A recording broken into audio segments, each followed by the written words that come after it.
It's not worth it to get angry or upset when your client puts a filter over your photos. I wish somebody told me this when I was first getting started as a photographer, because that could have saved me a lot of hours stressing and thinking about, what should I do? This client has put this ugly as heck Instagram filter over my picture. At the end of the day, it doesn't really matter. And now when that happens, what do? Nothing.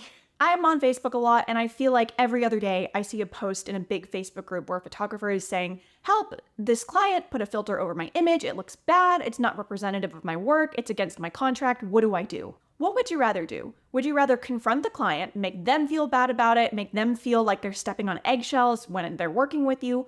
Or would you rather comment and say, I absolutely loved working with you, like the post, and move on with your life? I realized a few years into my photography career that the only reason I was getting upset about this was because other people told me to feel upset about it. Sometimes people would send me posts of client work and say, hey, did they put a filter over this? Do you want me to say something? And I'd be like, no, what?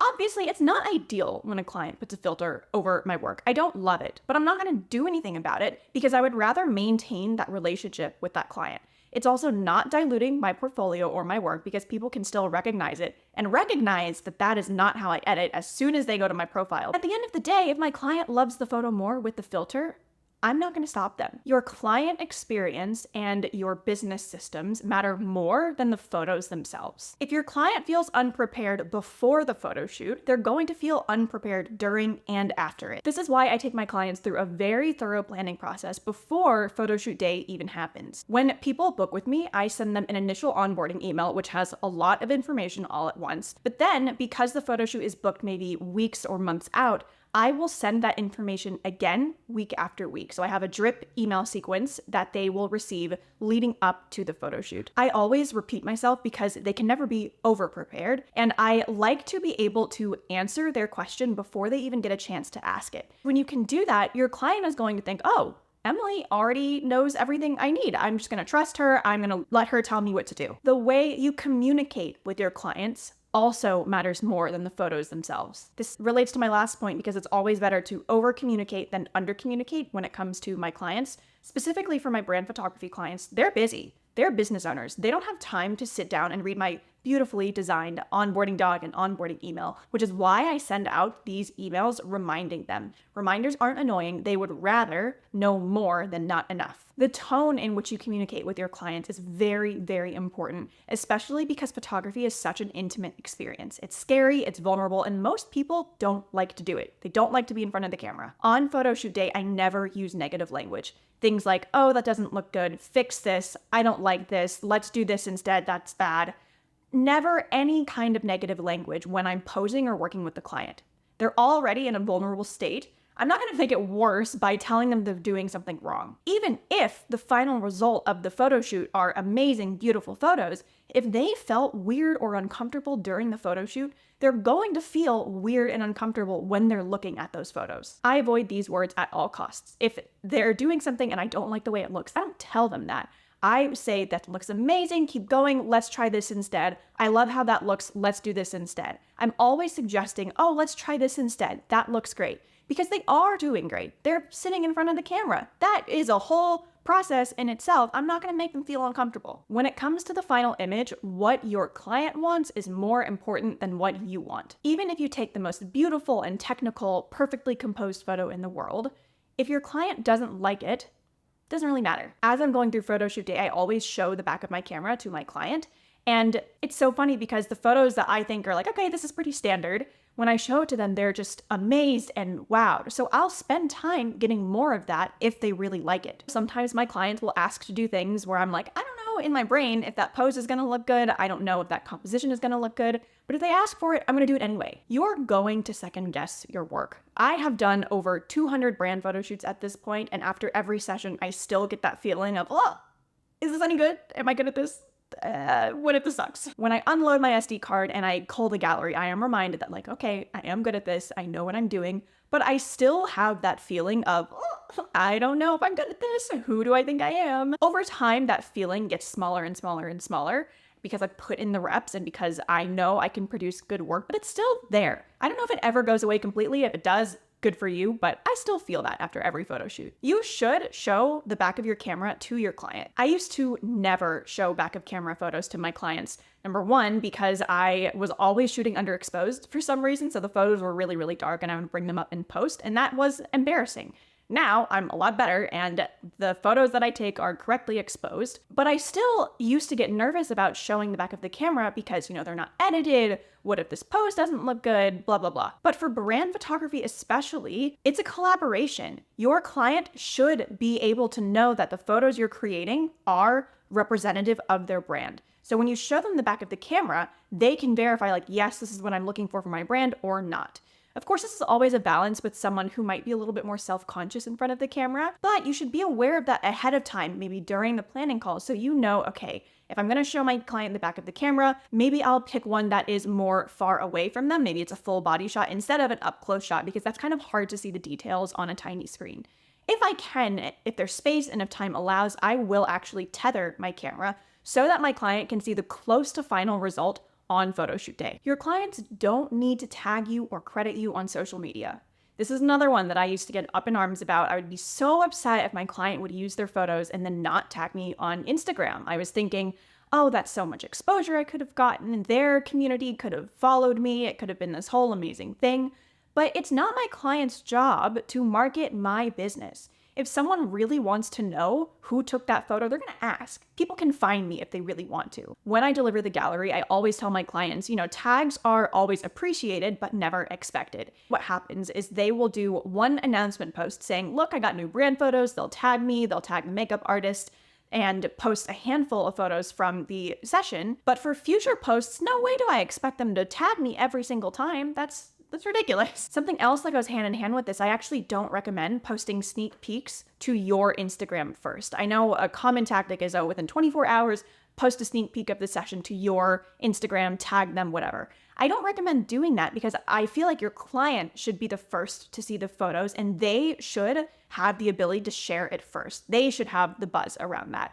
Especially when it comes to brand photography, I'm not going to post my clients' unpublished brand photos because they could be going through a massive rebrand. They might be unveiling a new website, new branding, a new logo. I'm not going to steal their thunder on that. You need to know business and marketing to understand how the end photos are going to be used. Personal brand photography is not just portraits of business owners. There's a difference between portrait photography and brand photography.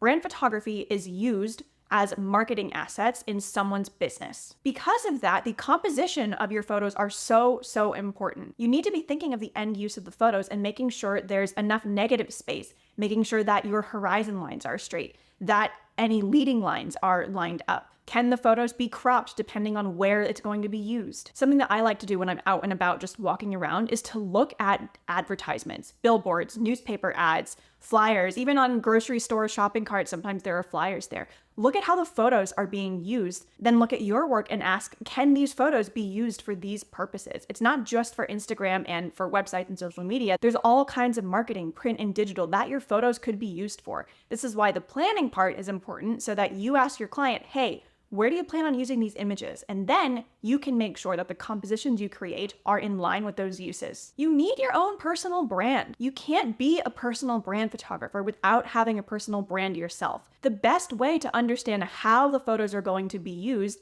is to get your own brand photo shoot done and then use your brand photos to market your business. How can a client trust that you can take personal branding photos if you yourself don't have a personal brand? It's also important to get in front of the camera to remind ourselves of how awkward and uncomfortable it can be to get in front of the camera. For me personally, I really struggle with posing. I know this. I cannot pose myself. I absolutely have to have somebody directing every single limb and telling me where to put my hands. Every time I get a photo shoot done, I am reminded and humbled that it is hard to be in front of the camera. I think it's important to maintain that level of understanding when you are behind the camera, because it can be easy to just be like, oh, just move this way. It's really not that easy. It's not that easy. Not everyone is going to reply to your gallery delivery email showering you with praises. I used to think this was the case until 200 sessions later, and that's okay, because at the end of the day, it is a business transaction. It's different from when you were delivering family photos or a wedding gallery and everyone's so emotional. Of course, I still have clients that reply to me as soon as I send the gallery,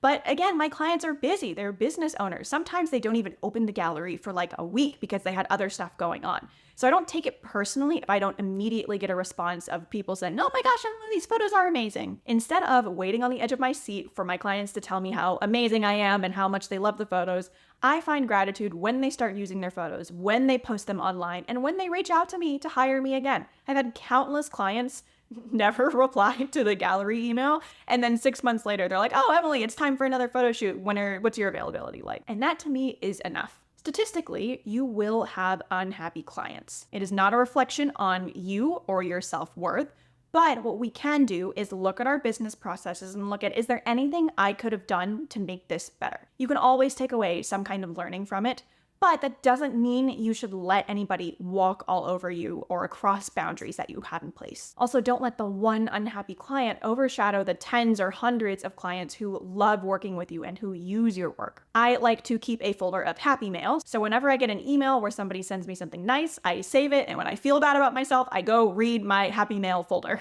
You have to be adaptable. When I first started my brand photography business, I only offered photography services. Nothing else was included. Now I offer video, I include hair and makeup and a studio rental in all of my packages. That doesn't mean that my packages are going to look like this forever, but I'm adaptable based on what my clients tell me that they need. I'm also open to learning new and different skills. I decided to offer video services because people were already asking me for that a whole year before I actually incorporated it into my packages. Not everyone is ready for personal branding photos. I would rather a brand new business owner wait to book a full brand session with me or book just a mini session instead. Most of the time, brand new business owners, if it's their first time going into business, you usually don't know where you're going to end up. You can have a plan, but as soon as you start your business, that plan changes and you have to be adaptable. So what happens is if a new business owner books a brand photo shoot with me before they've been in business for that long, they'll find that 4 or 6 months later, some of the photos that we created aren't really relevant anymore. Not because we didn't plan well, but because your business has changed entirely. It's very important to me that my clients actually get use out of their photos. So when I have the initial consultation call, I ask them, how long have you been in business? Have you had a brand photo shoot before? Are you working with a website designer? Tell me everything that you have going on so that I can make sure you don't book a package that you don't actually need. I am not trying to upsell my clients to a higher package just because they'll get more photos and I get paid more. If they don't need it, I'm not going to book them for it. I know I just said all of my packages include video, but I actually have a hidden secret menu where if somebody gets on a call with me and we talk and I learn that they really don't need video yet, I will not push it on them. And I will offer them the smaller package that is not on my website. You get it if you get on a call with me and I can deep dive into what it is that you actually need. Make strategic investments in your business. When I buy something for my business, whether it's education or a piece of gear, I always ask myself, how am I going to see the return on this investment? If I upgrade my Nikon Z6 Mark II, am I going to make more money as a result of that? Is this going to get me more clients? Probably not. The Z6 Mark II is great. I have no reason to upgrade it. The image quality is great. Do I want the latest and greatest gear? Yes. But is it going to help me get more clients? No. So I'm not going to buy it. What does give me a return on my investment is investing in my continuing education and mentorship. I've invested in all kinds of education. I have my MBA, but I've also bought courses on lighting, posing, shooting, editing, business courses, masterminds, you name it. When I invest strategically, meaning I do my research, these investments have paid off and have brought more profit into my business. And when I say investment, it doesn't mean just money. Think about your time too. When I decide to upgrade gear is when my gear starts costing me time. I upgraded my DSLR, so I had the Nikon D750.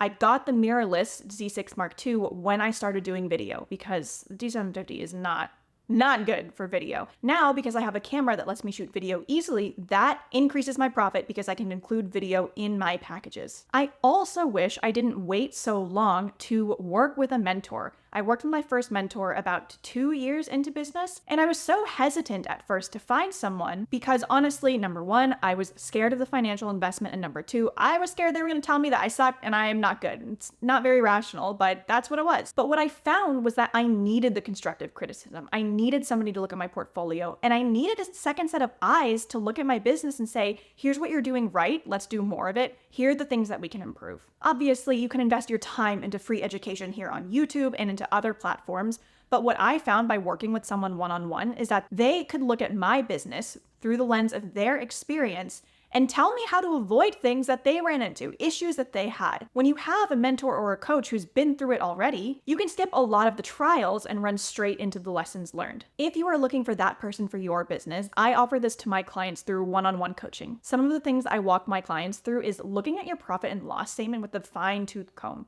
And if that scares you, that's okay. I really don't like looking at my numbers. Despite having an MBA, it's scary to look at your own business numbers, but it doesn't have to mean anything. We go through your expenses with a fine-tooth comb and we look at, okay, where can we save money and where can we make more money? We also look at how are you spending your time? How do you organize the back end of your business? And how can we make it faster and more streamlined for you so that you can spend less time working and so that your clients can have a more elevated experience. So we're not dropping balls because we forgot to send an email. I also work with my clients on finding a marketing strategy that works for them. Not everybody is built to be on social media 24/7, and that's okay. There's lots of other things that you can do to get business without being online 24/7. You can learn more at the link in the description. If you like this video, give it a like. It really helps YouTube put it in front of other people that might also learn something from it. And if you want to see more content like this, you can subscribe to my channel. If you have any questions about anything I've talked about in this video, you can let me know in the comments. I'm always there, happy to answer anything. I'll see you in the next one. Bye.